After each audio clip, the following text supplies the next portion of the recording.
कल की 2899 AD का ट्रेलर आ चुका है, विच इज क्वाइट इंप्रेसिव। इसमें काफी अच्छे VFX एंड CGI का इस्तेमाल करा गया है। तो आज मैं इस वीडियो में पूरी तरीके से इस ट्रेलर को ब्रेक डाउन करने वाला हूँ, क्योंकि इसमें काफी सारे Easter egg, references and details डाली गई हैं, जो कि काफी ज्यादा इंपॉर्टेंट है तुम्हारे लिए जानना। बिना किसी टाइम वेस्ट करे चलिए शुरू करते हैं। स्टार्टिंग सीन में हमें देखने को मिलता है ये नरेशन वाला सीन, जिसको देखकर मुझे लगा कि मेरे फोन का स्पीकर ही खराब हो गया और जल्दी जल्दी मेरे फोन को रीसेट तक कर दिया, और बाद में पता चला कि यहाँ पर ऑडियो ही नहीं, मेरा तो मोह हो गया। नेक्स्ट सीन में हमें बताया जाता है एक शहर के बारे में, जो कि दुनिया का पहला और आखिरी शहर बचा हुआ है, क्योंकि अभी दुनिया के सारे शहर समाप्त हो चुके हैं और ये जो बचा शहर है वो और कोई नहीं बल्कि हमारा काशी है। और अगर तुम्हें ना पता हो तो बता दूं कि काशी दुनिया के सबसे पुराने शहरों में से आता है। नाउ इस टाइमलाइन में कोई भी दूसरी कंट्री, दूसरी सिटी या फिर विलेज नहीं बचे हैं और पूरी दुनिया के लोग काशी में रहते हैं। दैट्स व्हाई तुमने उज्जैन भैरवा के एनिमेटेड सीरीज में देखा होगा कि वहाँ पर मल्टीपल ऑफ लैंग्वेज का यूज करा जा रहा था। अरे सारा कुछ झूठ है, दुनिया में और भी शहर हैं, इनको मैं आगे बताऊंगा कैसे। नेक्स्ट सीन में हम देख सकते हैं कि एक गेट की तरफ काफी सारे लोग जा रहे हैं, जो कि माइग्रेंट्स हैं। साथ ही साथ गेट की तरफ ध्यान से देखें तो यहाँ पर एक रेड कलर का स्पॉट नजर आता है, जहाँ पर इंस्टेंट क्रेमेशन हो रहा है, जिसके लिए 500 यूनिट्स लगते हैं। अगर तुम इस गेट को ध्यान से देखोगे तो ये काशी विश्वनाथ का गंगा दौर का एग्जैक्ट लुक लग रहा है, जो कि थोड़ा सा डिफरेंट तो है, और ये डायरेक्टर का अपना क्रिएटिव विजन हो सकता है, जो उन्होंने इसे थोड़ा सा चेंज कर दिया। एंड साथ ही साथ यहाँ पर हम देख सकते हैं जो कि इस व्हीकल में जो लोग आ रहे हैं वो व्हीकल हवा में लेविटेट कर रहा है, उसमें कोई भी पहिए नहीं लगे रहे। नेक्स्ट एक सीन में एक कैरेक्टर कहते हैं कि ऊपर पानी है, जिसके बाद आर्यन प्रसाद का कैरेक्टर बोलता है पूरी दुनिया सब छीन लोगे तो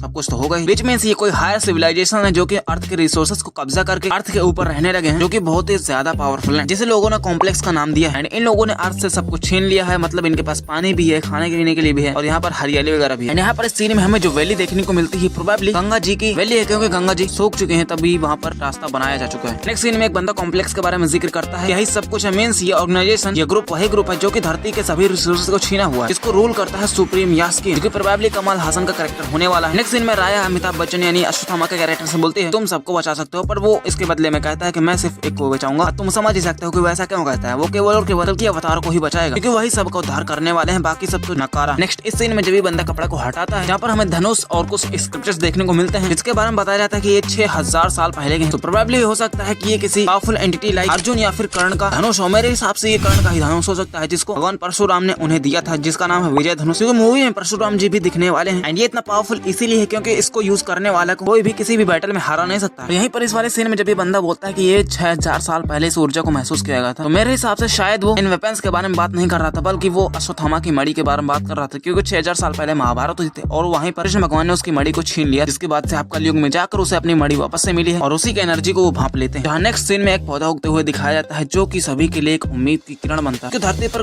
कोई भी रिसोर्सेज बाकी नहीं जो कि एक पौधे को उगने में हेल्प कर सके। नौ कल के अवतार भी होने वाला है, सो ये सेंस बनाता है। नेक्स्ट सीन में हमें दीपिका का कैरेक्टर को दिखाया जाता है, जिसको अश्वत्थामा प्रोटेक्ट कर रहे हैं because she is pregnant, and वही कल के अवतार को जन्म भी देने वाली है। जहाँ इसी बीच एक सीन दिखाया जाता है which takes place in Mahabharata timeline. Ashwatthama थक हार कर ग्रेव के साथ घुटने टेक देता है, तो अगर तुम ध्यान से देखोगे तो सामने एक हाथी मारा हुआ है, और अगर तुमने महाभारत देख रखी है या फिर पढ़ रखी है तो तुम्हें पता होगा ये हाथी और कोई नहीं बल्कि अश्वत्थामा नाम का है, जिसको मारने के बाद इसका समाचार सुनने पर रुद्र द्रोणाचार्य ने अपने अस्त्र शस्त्र त्याग दिए थे, जिसके बाद से पांडवों ने उनको मार दिया था। जहाँ नेक्स्ट सीन में हमें अश्वत्थामा बोलते हुए भी दिखते हैं कि आपने अपने भगवान को स्थान दिया है, तो इसका मतलब है कि वही कल की अवतार है, ये तो कंफर्म हो चुका है। जहाँ नेक्स्ट सीन में हमारा भैरवा कॉम्प्लेक्स के बारे में बात करता है, जहाँ दो लोग घोड़े से जा रहे हैं और यहाँ पर देखें तो काफी ज्यादा हरियाली है, पर मेरे हिसाब से ये रियल सीन नहीं है, क्योंकि भैरव अपने ड्रीम में देख रहा है, एंड बिकॉज भैरवा की इच्छा है काफी ज्यादा कॉम्प्लेक्स में जाने के। कॉम्प्लेक्स में जाने के लिए उसे 1 मिलियन यूनिट लगेगा, जो कि उसके पास नहीं है, इसीलिए उसने बाउंटी हंटिंग का काम करता है। जहाँ आगे देखने को मिलता है 1 मिलियन बाउंटी के एड, जो कि किसी सम 80 नाम के कैरेक्टर की है, वो समेटी को पकड़ने जाता है, जहाँ हमें पता चलता है कि यही समेटी है। अगर तुम समेटी को ध्यान से पढ़ो तो ये सुमति वर्ड से कुछ मैच करता हुआ मिल रहा है। पुराणों में बताया गया है कि कल की अवतार की माता का नाम सुमति है, क्योंकि सम 80 से सुनने में काफी ज्यादा सिमिलर है। जहाँ भैरव समेटी को पकड़ने जाता है और अश्वत्थामा से प्रोटेक्ट कर रहे होते हैं, इसीलिए उनके बीच में काफी भयंकर युद्ध भी होता है। यहाँ कॉम्प्लेक्स के गुंडे भी आए होते हैं, जिनको रेडर्स बोला जाता है, वो सब इस फाइट में शामिल होते हैं। बाद में अश्वत्थामा से हारने के बाद भैरव इन सभी से मिल जाता है और उन्हीं के लिए काम करने लगता है, बट फिर भी अश्वत्थामा को हरा नहीं पाते हैं, because he is very very powerful. और इस सीन में हम देख भी सकते हैं वो एक साथ 6-7 लोगों को पटक रहा है। इससे मैं अश्वत्थामा की स्ट्रेंथ के बारे में पता चलता है, और यहाँ पर अगर देखें तो उसकी हाइट इन सभी से ज्यादा है, और महाभारत काल में यानी कि द्वापर युग में लोगों की हाइट लगभग 12 से 13 फीट होती थी, तो नागार्जुन ने इसका बराबर से ध्यान रखा। और इतनी भीषण फाइट होने के बावजूद भी भैरवा मरता नहीं है, क्योंकि वो खुद भी भगवान शिव का ही अंश है, बिकॉज भैरवा रिप्रेजेंट काल भैरव, जो कि शिव का ही अंश है। अगर भैरवा के चेस्ट पर देखें तो साइन देखने को मिलता है, जो कि रिप्रेजेंट करता है हमारे शंकर भगवान के त्रिशूल। इसके नेक्स्ट सीन में हमें देखने को मिलता है कि भैरव भुज्जी के पहिए को रिपेयर कर रहा होता है, ऐसा इसीलिए क्योंकि उसी फाइट में अश्वत्थामा ने भैरवा व्हीकल भुज्जी पर अपने लात से वार किया था, जिसके कारण से उसका पहिए डैमेज हो गए। बट अगर तुम इस सीन को ध्यान से देखोगे तो तुम्हें पता चलेगा कि जो ये पहिया बीच से खोला होता है तो यहाँ पर इसके अंदर कुछ मैकेनिज्म लगे होते हैं। अगर सीन को ध्यान से देखोगे तो ये किसी रथ के पहिए जैसा दिख रहा है। एंड सिंस इस मूवी में महाभारत काल के काफी सारे रेफरेंसेस भी हैं, तो हो सकता है कि कोई महाभारत काल का ही वेपन है जिसको जाने अनजाने में हमारा भैरवा यूज कर रहा है अपने व्हीकल में। नेक्स्ट सीन में भैरवा स्वथामा को चेन से बांधने की कोशिश करता है और अगर हम ध्यान से देखें 0.25x की स्पीड में तो पता लगता है कि उस चेन को फेंकने पर चेन का हुक घूम कर